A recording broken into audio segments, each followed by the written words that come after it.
నేను యూత్ కాంగ్రెస్లో 76లో జాయిన్ అయ్యానండి సంజయ్ గాంధీ టైంలో. కృష్ణా జిల్లా యూత్ కాంగ్రెస్ సెక్రటరీకి నా క్లోజ్ ఫ్రెండ్ కనుమూరు బాపరాజేమో జనరల్ సెక్రటరీ. అప్పటి నుంచి యాక్టివ్గా ఉంటున్నాను కాంగ్రెస్లో. అప్పుడు 1989లో రాజశేఖర రెడ్డి గారు నాకు బాగా చాలా సన్నిహిత, చాలా క్లోజ్గా ఉండేవాడు. బాబు అంటారు నాతో. నేను కూడా రాజాగారు అనేవాడిని. అప్పుడు ఆయన్ని టికెట్ అడిగితే ఆయన ఏమన్నాడంటే, ముందు ఎందుకు బాబు నువ్వు ఎన్టీ రామారావు మీద డైరెక్టు అంటే, నువ్వు పక్కన ఉయ్యూరు కావాలంటే నీకు ఎక్కడ కావాలంటే అక్కడ ఇస్తాడన్నట్టు. లేదు రాజా గారు, నాకు గుడివాడ నా సొంత కాన్స్టిట్యున్సీ అది. నాకు మొదటి నుంచి అక్కడ పార్టీ కార్యకర్తలు అక్కడ లీడర్స్ అందరూ బాగా క్లోజ్. నాకు కాన్ఫిడెన్స్ ఉంది అక్కడితే నేను గెలవగలదని అంటే, సరే నీ ఇష్టం బాబు అని ఆయన టికెట్ ఇచ్చాడు నాకు.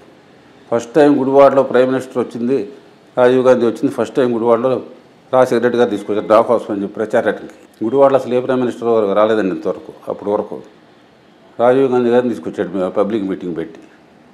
ఫస్ట్ టైం గుడివాడలో 1,00,000 మంది గ్యాదర్ అయ్యారు ఇప్పుడు పబ్లిక్ మీటింగ్ 1985 ఫిబ్రవరిలో. అంతా సన్నిహితంగా ఉండేవాడు ఆయన రాజశేఖర రెడ్డి గారు నాతో. అందుకని కాంగ్రెస్ పార్టీలో నేను యాక్టివ్గా ఉండటం వల్ల అది కృష్ణ గారు చెప్పి కృష్ణ అని దాసనారాయణరావు గారు పెట్టారు ఆ పేరు. దానికి నేను సంస్థాపక అధ్యక్షుడిగా ఉండి దాదాపు సంవత్సరాల సేపు న్యూ ఎమ్మెల్యే కోర్టులో ఆఫీస్ తీసుకుని జిల్లా కమిటీలు, మండలం కమిటీలు ఇవన్నీ వేసి బాగా ఆర్గనైజేషన్ చేసామండి.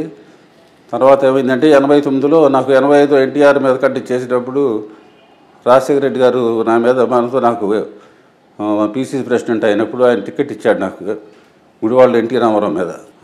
ఆ ఎలక్షన్లో దాదాపు నాకు ఎన్టీ రామారావు గారికి 3,600 తేడా ఉంది. 3,800 వస్తే నేను గెలిచేవాడిని.